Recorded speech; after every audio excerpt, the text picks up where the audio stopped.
Estes eventos ocorreram com pessoas reais. Alguns podem ser perturbadores. Eles disseram que tinham pavor de passar por ali porque era um menino com um olhar muito sinistro. Sim, existe um fantasma porque está gravado nas câmeras de segurança. Não pode ser mentira. Assim que eu virei o rosto, vi na minha frente uma coisa escura. Abri o armário para olhar se tinha alguma coisa lá dentro, mas não achei nada.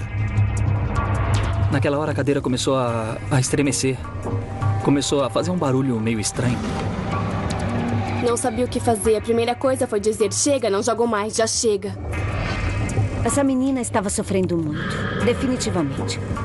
Muitos sentimentos negativos acumulados naquele anjinho. Minha história de fantasmas.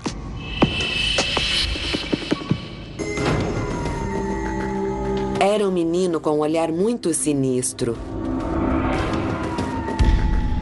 Então, por curiosidade, eu disse: me mostre aonde é. Quando me virei para ver se o menino estava lá, nesse momento, eu fiquei pasma. Eu já não tinha palavras para dizer. Mamãe, é aqui. Aqui está o túmulo do Beto. Betito. Minha história de fantasmas começa há vários anos. Distrito Federal, México. Quando acompanhei minhas primas ao cemitério Jardim, porque elas tinham vontade de conhecer o túmulo onde ficou nossa avó materna. Depois de conhecer o lugar onde está a minha avó, me levaram também ao lugar onde estava sepultada a mãe delas. Quando estávamos andando para lá, me contaram que quando sepultaram a mãe delas, os coveiros comentaram que um menino aparecia pelo cemitério e fazia brincadeiras. E elas perguntaram onde estava o menino, então um coveiro as levou onde estava sepultado. O menino, eles disseram que lhes dava pavor passar por ali, porque era um menino com um olhar muito sinistro. Então, por curiosidade, eu disse: me mostrem onde é. Quando chegamos ao lugar onde estava o menino, eu vi que ele parecia, assim, muito sinistro, mas era porque havia muito limo na cara dele e nos bracinhos. E então, dentro de mim, eu ouvi uma vozinha muito baixinha me dizendo: você não tem medo de mim? Será que pode lavar o meu rosto? Então, eu também, em pensamento, disse a ele: sim, voltarei em 8 dias. E você será lavado. E fomos embora. E quando cheguei em casa, eu comentei com a minha filha e com meu marido o que tinha acontecido. Minha história de fantasmas começou no dia em que acompanhei minha mãe ao cemitério Jardim. Porque ela tinha comentado com a gente que havia uma tumba que as minhas tias disseram que era muito assustadora, muito feia. E eu disse a ela: claro, mamãe, eu acompanho a senhora. E depois de 8 dias, nos preparamos e levei meus instrumentos para limpar a carinha dele. Mas, para minha surpresa, eu não me lembrei onde estava sepultado o menino. Dei várias voltas pelas ruas, mais ou menos por onde me lembrava que disseram, mas não cheguei lá. Em dado momento, me desesperei e disse que me dava por vencida, que não ia achar o túmulo do menino. Nesse momento, no caminho, ela acabou desviando. Ela fez uma curvinha e seguiu reto.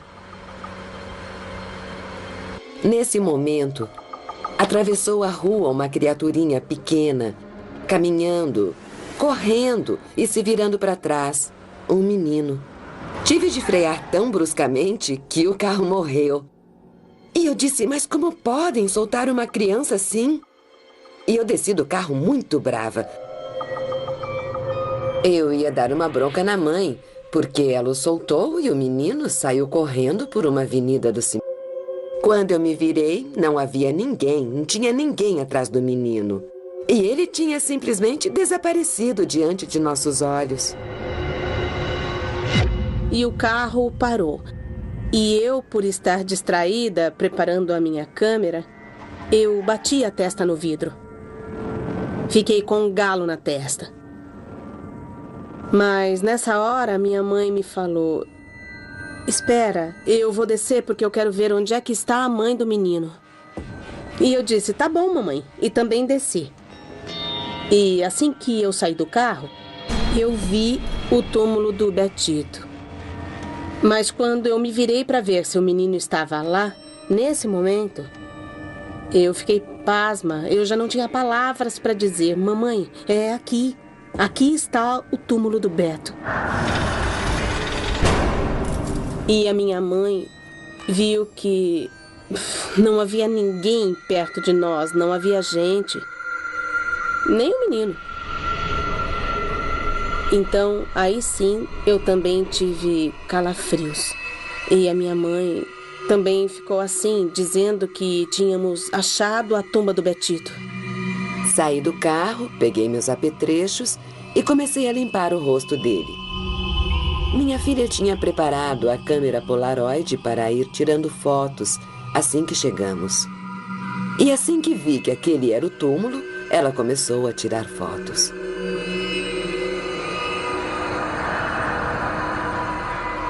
No momento em que eu tirei a foto, foi como se ele me dissesse, não seja má, tire essa foto para que vejam um pouco de ternura. A minha cara limpa já não causa o mesmo medo. Quando eu tirei a foto, eu não tinha percebido nenhum fenômeno.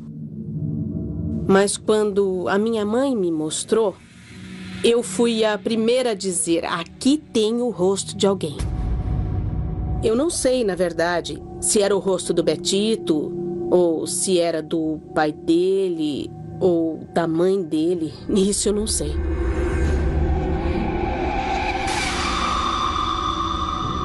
Nesse momento eu não dei importância. Colocamos as nossas flores e então fomos para casa. O ano passado eu tive uma gripe muito forte, com febre por muitos dias. Mas com o tratamento de antibióticos que o médico me deu, a gripe cedeu. Aí um dia, meu marido e meus filhos foram até a cozinha fazer o café da manhã. Então, meu marido disse que ouviu passos e pensou que fosse eu. Mas eu, quando acordei, vi que estava parado ali. E ele me disse, você não tem medo? E eu disse que não. Ele disse, amanhã é dia 1º de novembro. Você vai lá me visitar? Eu disse que sim. Sim, a gripe tinha passado, não tinha tanta febre, eu iria. Eu disse, você quer uma bola? E ele me disse que não queria uma bola, mas queria que eu levasse para ele um carrinho que o meu filho ia dar. Meu filho tem 21 anos, mas ele é deficiente mental. E tem a cabeça de um menino de 7 anos, por isso, Betito me disse, eu vou te dar um beijinho. E me deu um beijo úmido na testa. Aí ele disse, vou embora, seu marido vem vindo. E se dissolveu por completo na minha frente e desapareceu. Meu marido chegou e disse, você se levantou? Eu disse que não. É que ouvimos passos. Eu disse não. E que ele não ia acreditar, mas que Betito tinha aparecido para mim. Aí o meu filho disse, eu sei, mamãe. Ele quer o meu carrinho roxo. Vamos levar para ele amanhã. Então eu disse, bom, realmente? Como ele se comunicou com meu filho? Eu perguntei para o meu filho quando ele tinha aparecido e ele disse, não, ele não apareceu. Ele me disse no ouvido que amanhã é para a gente levar o carrinho roxo. E no dia seguinte fomos deixar o carrinho. E naquele dia encontrei um coveiro que me disse que havia referências a um menino que jogava bola e que esse menino tinha uma bola nas mãos e que quando procuravam por ele, nunca o encontravam, não estava em lugar nenhum. Mas que viam quando o menino corria para o seu túmulo. Para nós, ele já faz parte da família, porque sempre vamos visitá-lo, sempre que vamos ao cemitério no Dia dos Mortos. Tem também o Dia do Menino, às vezes nós vamos vê-lo. E eu sinto que ele é como um irmãozinho para mim, porque nos ajudou em muitas coisas. A mim, ele ajudou muito. Eu fico até sem palavras. Porque tudo o que ele já fez por nós, todos nós ficamos espantados. Minha história de fantasmas. Minha história de fantasmas. O museu estava fechado. E vi quando a luz entrou. Na mesma hora caiu a flâmula. Foi impressionante. Os vigias comentaram que algumas noites, quando estão fazendo a ronda deles, sentem que tem pessoas entrando nos banheiros. Ou escutam uma porta abrir ou dar uma descarga. Sim, existe um fantasma porque está gravado nas câmeras de segurança. Não pode ser mentira. O malvado vice-rei. Minha história de fantasma começou no mês de junho de 2010. Bogotá, Colômbia. Quando estava na casa do vice-rei Samano, uma pessoa que torturou muita gente. Minha história de fantasmas começou no mês de agosto de 2010. Nesse dia, nós fomos trabalhar normalmente no museu. Chegamos e encontramos o escritório como sempre. Começamos a trabalhar e quando foi de tarde, tivemos que ficar para solucionar um problema de umas coisas que nós devíamos entregar no outro dia. E foi quando, às 6 da tarde, mais ou menos, eu acho, o computador travou e não pudemos mais trabalhar. Todos saíram do escritório, mas fiquei escrevendo e, de repente, eu senti alguém me assoprar no ouvido. Eu virei rápido para ver quem estava me incomodando.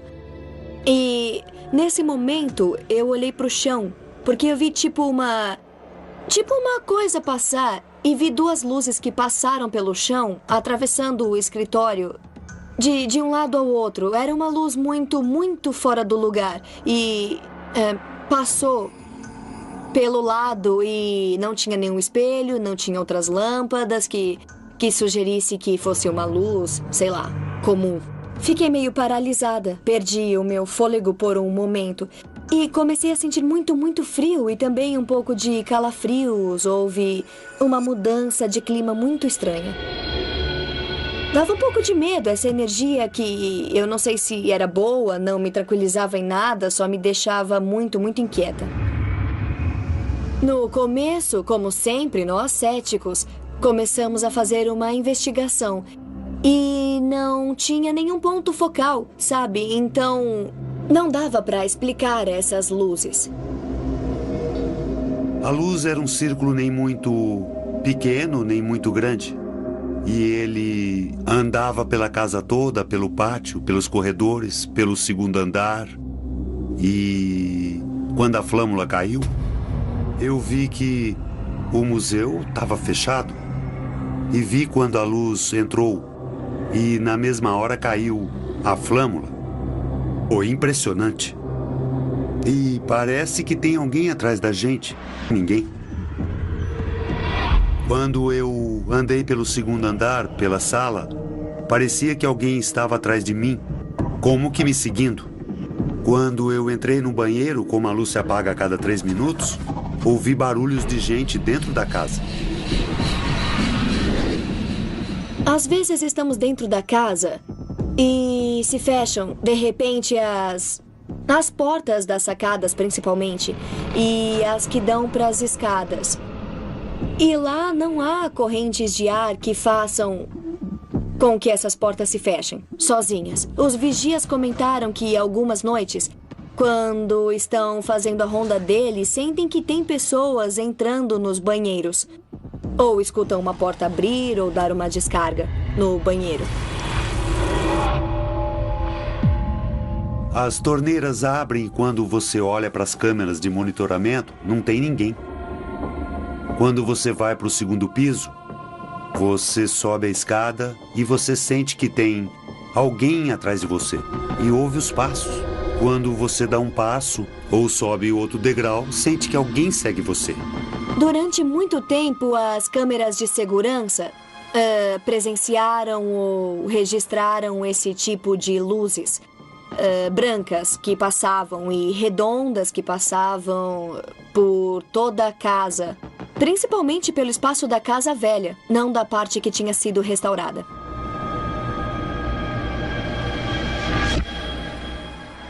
Tenho a prova em meu próprio celular, meu celular pessoal. E se vê quando a luz passeia pelo museu. Dá para ver quando a luz passeia direitinho e também os bombeiros viram uma luz caminhar. E dá para ver o segundo andar, quando passa tipo uma pomba e anda pelo museu inteiro. Portanto, sim, existe o fantasma, porque está gravado nas câmeras de segurança. Não pode ser mentira. Conta a história que lá morou o vice-rei Samano, uma pessoa que torturava os outros. Então parece que a alma dele nunca descansou. Portanto, por isso aparece o fantasma. Essas presenças podem estar aqui porque o vice-rei era uma pessoa muito malvada. O que ele fez foi acabar com todas as pessoas que iniciaram o processo de independência na Colômbia. Ele as exilou e também dizem que antes de levá-las à morte, ele torturava todos dentro dessa casa. Esse pode ser um dos motivos de essas presenças serem assim tão fortes. Ele era uma pessoa que o povo realmente odiava. E o que faziam era sempre pensar nele, mas sempre pensando coisas ruins. Digamos que era uma pessoa que não agradava os cidadãos da época, então eu creio que essa energia ficou na casa. Minha história de fantasmas.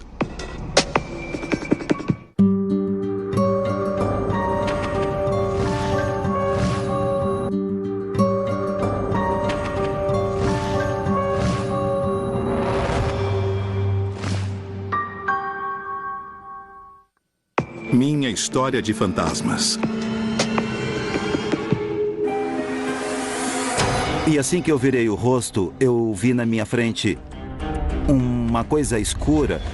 Eu sentia uma espécie de dualidade entre curiosidade e medo. Mas prevaleceu a proteção do meu filho que estava comigo. Eu abri o armário para olhar lá dentro, para ver se tinha alguma coisa, mas não achei nada. Para dizer a verdade, o que mais me impressionou foi o fato de estar frente a frente com um ser desse tipo. Uma estranha visita. Minha história de fantasmas começa mais ou menos em novembro de 1997, quando comecei a morar na casa dos meus sogros, que nos cederam o andar de cima da casa para morar com minha esposa e filhos. E meu filho mais velho nasceu em outubro.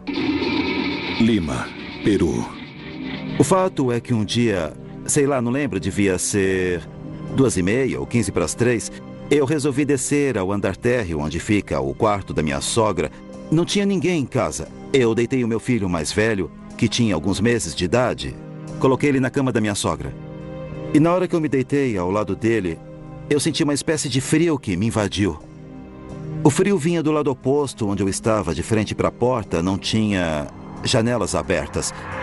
E assim que eu virei o rosto, eu vi na minha frente uma coisa escura, totalmente escura, parecia uma cartolina preta recortada que tinha a silhueta de um chapéu de abas largas.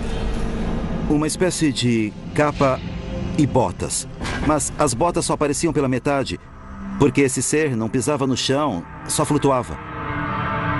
Quando eu parei na frente dele, deve ter passado meio minuto, não lembro, eu sentia uma espécie de dualidade entre curiosidade e medo. Mas prevaleceu a proteção do meu filho que estava comigo e também saber cientificamente o que era esse ser. Eu tentei andar até ele e quando dei um passo na direção dele, notei que ele retrocedeu, flutuando praticamente um passo também. Quando eu quis puxar, eu quis tocar a sombra para saber do que era feita. Ele avançou até o corredor como se tomasse distância de mim, enquanto eu o seguia. E seguindo a sombra, comecei a correr atrás dele, cruzando os quartos e os corredores até o último quarto, que era o quarto do tio da minha mulher. E quando eu estava a ponto de tocá-lo, tinha um guarda-roupa grande no quarto, com um espelho. E esse ser entrou no espelho. Entrou rapidamente. Mas na hora de entrar, apesar de ter os ombros largos, ele pôde entrar no espelho, porque como que se encolheu e entrou. Como se fosse um chiclete, zzz, assim, entrou muito rápido. Não pude tocá-lo. Eu abri o armário para olhar lá dentro para ver se tinha alguma coisa, mas não achei nada. Percorri a casa de cima a baixo. Todos tinham saído e não tinha ninguém. Aí eu decidi tirar uma foto de mim mesmo, porque apesar de não ver nada em volta, eu sentia uma presença incômoda. Era como sentir assim, um peso nos ombros, uma coisa que incomodava, mas eu não pude ver nada. Aí eu peguei a minha máquina e tirei uma foto de mim mesmo, nessa hora. E eu pude ver, quando revelei a foto, eu me lembro quando eu fui na loja revelar, o homem da loja me disse, essa foto saiu assim, desculpa. Eu suponho que desse ser pode ser que em dado momento ele possa ficar visível ou invisível. Quer dizer, ele pode estar presente sem que ninguém o veja. Foi assim que eu, também por curiosidade, tirei uma fotografia e apareceu na revelação uma coisa brilhante sobre minha cabeça, como um fogo, uma labareda, uma coisa parecida. A minha esposa chegou. Roberto, o que você tem? Não parece bem? Bom, se eu contar o que aconteceu, você não vai acreditar. O que aconteceu, Roberto? Sabe o que foi? É que eu vi um espectro na casa e minha esposa perguntou, era uma coisa escura, com um chapelão? Era, eu disse. E não tinha uma capa e botas? E flutuava? Claro, era. Você já viu? Claro, eu morei aqui a vida toda e já vi essa coisa, desde pequena. A minha tia e a minha irmã também já viram. E ele foi embora pro armário, não foi? Sim, realmente eu disse. Segui a figura e ela entrou no espelho e depois eu não consegui ver mais nada. Essa, digamos, foi a primeira vez que eu pude ver uma coisa desse tipo, sei lá, que ninguém teve que me contar. Porque muitas pessoas podem ter contado, mas ver não é a mesma coisa. Mas, na verdade, é muito impressionante mesmo presenciar e ficar frente a frente com um ser desse tipo. Eu estava trabalhando no computador à noite, fazendo meus trabalhos para o estabelecimento de ensino onde eu dou aulas. Eu preparava uma publicação no computador que ficava num canto da casa. E eu estava teclando, quando ouvi uma voz claríssima que saía do meio de uma das paredes. E a parede é de concreto. Se a pessoa fizer um buraco do outro lado, digamos, a voz poderia passar. Mas a voz nascia da parede. Uma voz fraca, de mulher, claríssima, que dizia, jovem longo. Parei de teclar na máquina e me senti um pouco como se, digamos, o barulho tivesse vindo da rua, não era bem uma presença. E continuei a teclar no computador. Eu parei um momento porque eu tinha que pensar no que escrever e o teclado começou a saltar sobre a mesa do computador, sozinho, pum, e o teclado caiu. Então eu disse, não estou tendo visão, o teclado está saltando, eu acho que vou parar com isso. E coloquei os cotovelos sobre o teclado com o meu peso, assim, para ver, como um desafio a esse ser, para ver. E sabe o que foi que aconteceu? O móvel inteiro começou a pular, pum, pum, pum, com o teclado e tudo, assim, de baixo, e eu pulava junto com ele. E minha mulher, que estava dormindo, devia ser 2 da manhã, com os meus filhos, me disse: Roberto, a TV tá ligada? Eu ouvi vozes, o que você tá fazendo? Não, eu tô no documento, eu não contei nada porque eu não queria que ela ficasse preocupada, que perdesse o sono. Desliguei o computador e decidi ir dormir. No dia seguinte, continuei a trabalhar mais ou menos na mesma hora, porque eu não tinha terminado meu trabalho. Desta vez, a voz da parede não me disse jovem, agora ela me disse Roberto, meu nome. Eu pensei, meu Deus, na verdade, essa coisa me conhece. Ou ouviu dizer meu nome, de repente, por minha mulher, meus filhos, e ela está se manifestando, quer se comunicar. Aí sim, eu senti muito medo de me comunicar com aquela coisa. Eu não quis me comunicar e continuei a teclar, a escrever. Até essa altura, pensei, bem, vamos tratar de viver a situação. O que aconteceu deve ter explicação científica. Mas eu não pude explicar para minha esposa o que aconteceu. Eu não quis. Como moramos no andar de cima, temos uma sacada que dá para a rua. Da sacada até o chão, deve ter, sei lá, uns 6 metros pelo menos. Ou seja, nada pode subir da rua para a sacada, só se for com uma escada. Estávamos conversando para a sacada. E nessa hora a porta, na parte inferior, começou a se mexer assim, como se alguém tivesse dado um chute. Ela estava sentada ali, eu aqui e a porta no meio. Roberto olha a porta. Eu vi, foi o vento, não tem importância. E a porta, pum! De repente se abriu e bateu na parede, pum, pum! Com uma violência incrível. Quer dizer, para abrir a porta desse jeito, só de fora e com um grande chute. Ela gritou. Meus filhos se assustaram. Eu tratei de acalmá-la e saí na sacada. Não tinha nada, não tinha ninguém, nada. Olhei da sacada para a rua, olhei dos 2 lados. Ninguém. Eu desci no andar de baixo. Olhei os quartos. A família da minha mulher, o tio, a avó dela, a minha sogra, todos estavam em suas camas e estavam dormindo. Eu estava incomodado, muito incomodado, e tentava achar uma solução para fazer esses seres irem embora da minha casa, de nos deixar em paz. Então comecei a ler a Bíblia. Peguei uma Bíblia e comecei a ler. E achei uma parte que informava que nós, seres humanos, vivemos cercados de seres invisíveis que são praticamente... Não podemos dizer que sejam demônios em especial, mas que não podemos ver porque são espirituais, que em alguns casos podem ser bons e em outros ser malignos. E que quando alguém invoca o Espírito Santo, a situação como se reverte em função do poder de Deus. Então eu invoquei o Espírito Santo. Espírito Santo, peço, por favor, que entre neste quarto, nesta casa, e que tire toda a manifestação negativa que tenha aqui dentro. E nessa hora, eu senti a casa menos pesada. Era igual quando a gente chega cheio de areia e toma um banho e nos sentimos limpos. Então eu pude notar que estava funcionando a invocação do Espírito Santo. E daí, muito. Diminuiu porque não desapareceu totalmente, mas melhorou bastante. Para mim, praticamente essas visões não têm explicação lógica nem científica. Eu não tenho nenhuma resposta científica para isso. Mas que existe alguma coisa que não se vê, mas que se manifesta, existe. Minha história de fantasmas.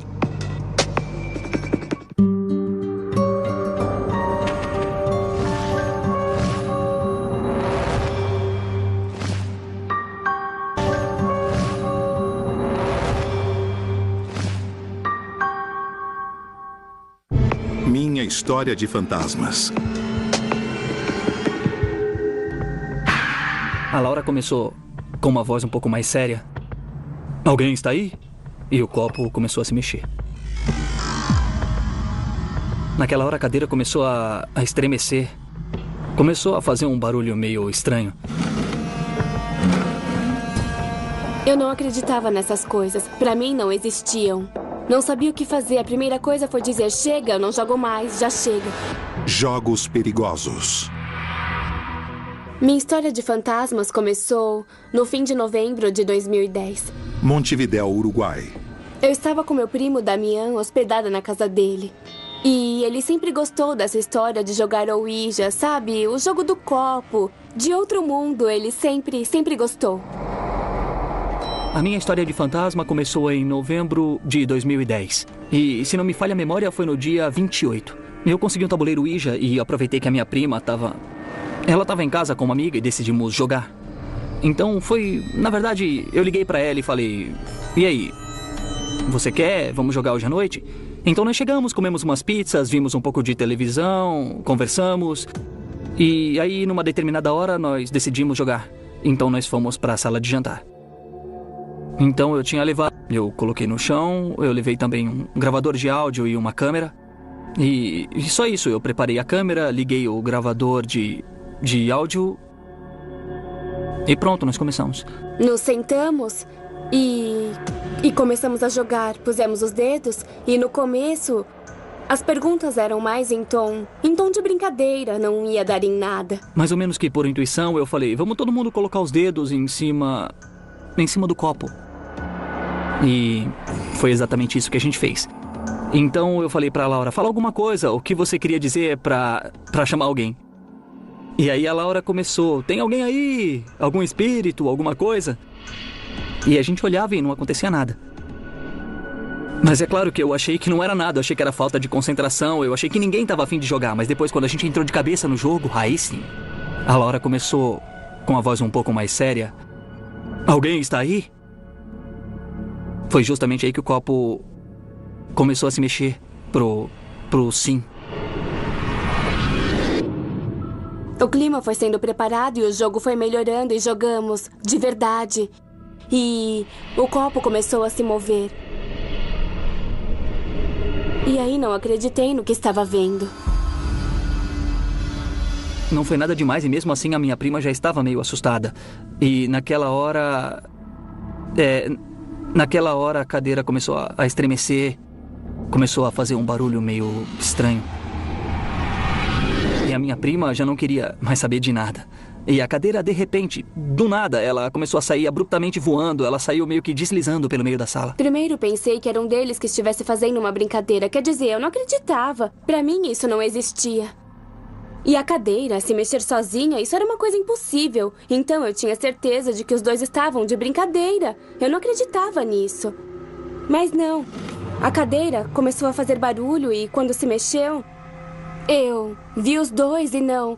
Havia possibilidade de que fossem dos dois. Eu fiquei gelada. Não sabia o que fazer. A primeira coisa foi dizer, chega, eu não jogo mais, já chega. Daí a minha prima tirou o dedo e o copo parou de se mexer. E pelo que eu andei lendo por aí, é ruim largar, de repente, assim, tirar o dedo do copo abruptamente e deixar o espírito pendente, porque é como... Ou o espírito fica na casa ou podem te acontecer coisas ruins. E também outra coisa que eu li foi que quando você para de jogar, você tem que perguntar pra entidade que tá lá se ela quer ir embora ou não. Você tem que ter muito respeito com a entidade. Embora assim do nada mostra falta de respeito e coisas ruins podem acontecer. Ela simplesmente fez isso e ficou angustiada e... Eu tava com a minha amiga Laura tentando... reanimá-la, dizendo, tá tudo bem, nós estamos todos bem. Foi muito estranho, uma sensação como uma coisa sobrenatural estava lá. Eu não sei, estava passando alguma força, estava movendo a cadeira, estava com a gente, não dava pra ver. Então foi estranhíssimo. Foi feio. E depois que o problema com a cadeira passou e que a minha prima foi embora, eu pedi pra minha amiga Laura se eu podia deixar a câmera na casa dela. Então eu deixei a câmera numa prateleira, gravando a área onde nós estávamos, a mesa, as cadeiras. A câmera ficou gravando a noite toda. O gravador de som eu levei pra casa. Eu levei o gravador, então quando chegou em casa eu comecei a escutar. E eu passei por um programa daqueles que eu geralmente uso pra poder ouvir os áudios. Então eu comecei a ouvir, é claro, em algum momento tinha som que sobressaía do resto. Era como um som de vozes, depois silêncio, mas tinha um som que destoava. Aí eu pensei, bom, eu vou voltar e vou ouvir outra vez. E aí eu tive uma surpresa. Eu ouvi a palavra morrerás. Assim morrerás. Aí eu senti um calafrio e falei, opa. Essa não era uma entidade muito simpática pra dizer uma coisa dessas, não é? Foi muito estranho. Quando escutamos, assim morrerás, a gente tava lá e não tínhamos ouvido e nos perguntamos, como? Se estávamos lá, como era possível? E depois que eu ouvi aquilo, no dia seguinte eu fui pra casa da Laura pra buscar a câmera e contei pra ela o que eu tinha ouvido na gravação. E, bom, eu fui buscar a gravação e a Laura me falou que ela achou uma cadeira caída. Eu levei a câmera pra casa e chegando eu assisti a fita e a mesma cadeira que tinha deslizado na nossa gravação, ela também se mexeu durante a noite e caiu, sozinha. E dá pra ver na gravação que não tem nada, eu não sei. É estranho.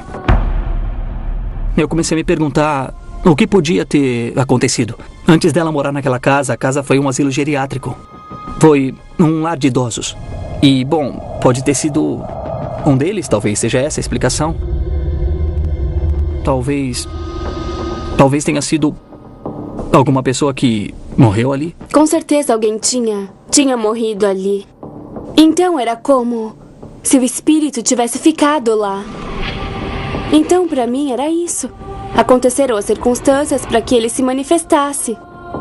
Nós criamos as condições para ele se manifestar. Pra mim, são almas que ficam que boiando na terra, como se tivesse ficado algo por fazer ou dizer e que precisam se manifestar, e esse é o caminho que encontram. Minha história de fantasmas.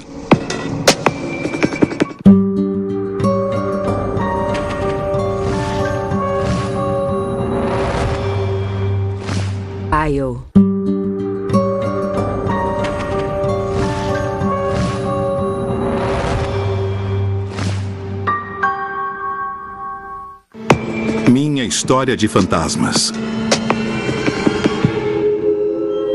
Soltei a música, subi o controle e fui ao banheiro, mas eu fiquei ouvindo e vi que não tinha mais sinal, não tinha nada. E quando eu saí da cabine, eu fiquei paralisada. Tinha no fundo do corredor uma menina. Essa menina estava sofrendo muito, definitivamente. Tantos sentimentos negativos acumulados naquele anjinho. Medo no estúdio. Minha história de fantasmas começou quando entrei para trabalhar em uma rádio local, em 1998. Entrei para trabalhar como locutora. Inicialmente, eu ia trabalhar à tarde, que era um horário mais tranquilo, que não tinha muita gente na emissora. Então, o programador da rádio, que estava me explicando o processo de como manejar a mesa de som, me disse que tinha que ter cuidado, porque tinha muitos travessos. Eu pensei, muitos travessos? Eu imaginei que tivesse um editor ou alguém da limpeza, alguém que viria me fazer alguma brincadeira, algum tipo de trote. A novata que a gente vai confundir um pouco ou dar um susto. Eu não achei que podia ser o programador quem viria me fazer uma pegadinha, porque era uma pessoa que teve pólio e andava com muletas. Então, para ele vir da sala dele até a cabine, tinha com certeza uns 30 ou 40 metros de distância. E eu teria ouvido as muletas e até que ele chegasse, me desse um susto e fosse embora, eu teria visto e ele não faria mais nada. Não, esse não faria isso comigo. Eu não me preocupei, eu fiquei completamente tranquila. Então, o meu primeiro programa foi tudo bem. No dia seguinte eu cheguei, me sentei, não tinha ninguém na rádio, nem o programador. Estava tudo bem. Coloquei o CD, apresentei a música, desliguei o microfone e dei play no CD. Soltei a música, subi o controle e fui... Eu deixei a música correr, tudo bem, verifiquei que estivesse no ar, tirei dos ouvidos, na época meu Walkman. Tirei, ouvi, estava no ar e saí. Porque eu também tinha que ir ao banheiro, então para isso eu uso rádio portátil. Eu fui ao banheiro, mas eu fiquei ouvindo. Aí vi que não tinha mais sinal, que não tinha nada. Nada tocava. E a música não tinha passado nem um minuto. Eu voltei correndo e o controle estava abaixado. Isso aconteceu de repente. O programador voltou do almoço e eu disse: sabe, eu não quero mais. E ele disse: o quê? Você não quer mais trabalhar? Não é isso. É que a mesa de som está ruim. Eu queria achar uma explicação racional para o que estava acontecendo. E de repente eu disse: a mola podia estar frouxa, o controle cai sozinho porque a mesa não é reta, ela é inclinada. E ele disse que ficaria comigo, ia me acompanhar. Tá bem? E então a coisa explodiu. Eu estava no microfone, liguei o microfone, comecei a falar. E o botão do microfone, a luzinha vermelha que indica que estamos no ar, se apagou. Então eu disse: isso aqui está com defeito. Aí o programador, que já tinha muito tempo de rádio e sabia, apertou o botão de novo. Quer dizer, algo que tinha apertado o botão e desligado. Ele apertou o botão, continuei a falar e ele fez um gesto assim de continuar a falar. Eu continuei e o botão apagou de novo. Eu estava no limite. Ele ficava apagando toda hora, saía do ar. Aí eu disse: assim não é possível. Eu estava sentindo o ambiente muito tenso. Esse dia eu faria o programa das 4 às 6, mas eu acabei saindo às 15 para 5. Me lembro que eu fui embora a essa hora. Eu parei e disse que não queria mais, eu vou embora. E o programador ficou pondo música e me disse: eu não posso obrigar você a ficar, mas estamos sempre contratando porque os locutores vão embora. A experiência mais forte foi há alguns anos depois, porque eu fiquei 5 anos nessa rádio. E o tempo todo aconteceram essas coisas que saíam do lugar. Eu já tinha sido promovida a chefe de programação da emissora. E ia sair um novo programa que contavam histórias. E chamavam os ouvintes por telefone e contavam suas histórias, suas experiências. E durante as histórias íamos fazendo efeitos. Sons de gritos, coisas desse tipo. E para deixar a coisa mais sugestiva, apagávamos todas as luzes da rádio. Eu me lembro dessa experiência, basicamente, onde o locutor estava apresentando uma música e estavam falando de histórias muito fortes. E falavam também de espíritos e fantasmas que habitavam a emissora. Essa foi a primeira emissora comercial do Peru. Foi a primeira rádio comercial que este país já teve. Então, ela é muito antiga. E começaram a contar as histórias. Diziam que antes de ser rádio, aquilo era um hospital.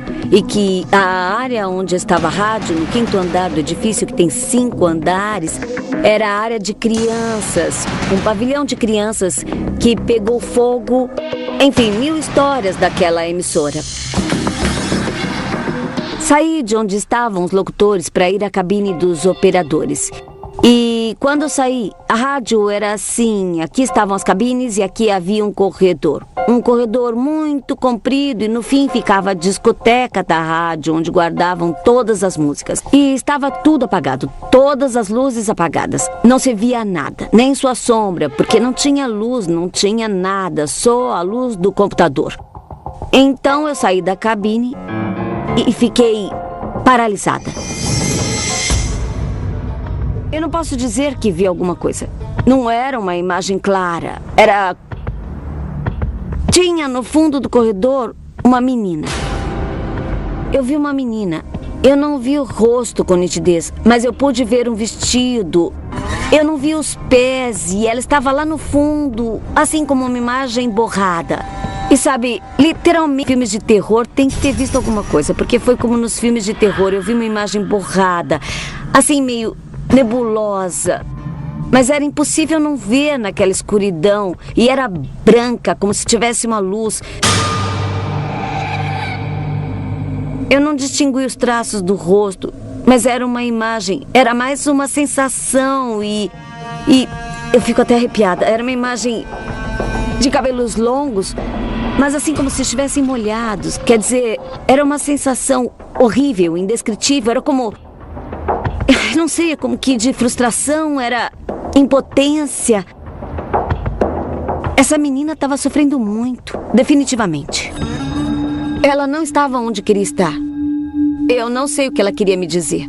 Tantos sentimentos negativos que todos acumulados naquele anjinho. E eu senti muita dor naquele momento. E o Pedro chegou e eu abracei ele bem forte. E eu disse: ela está aí.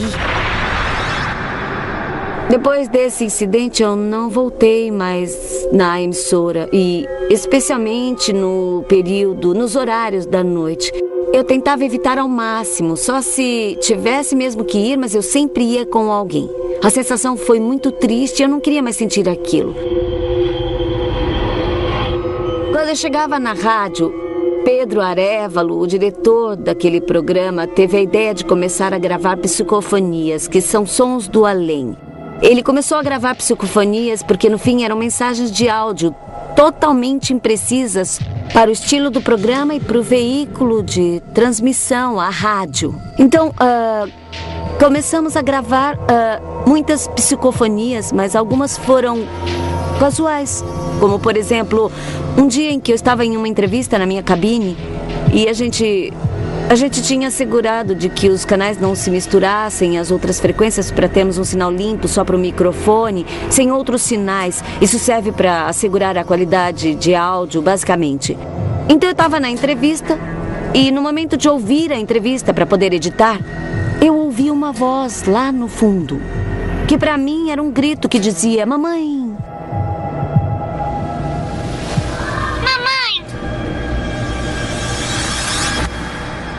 Eu vi aquilo e pensei, a menina, ela está procurando a mãe, chamando a mãe.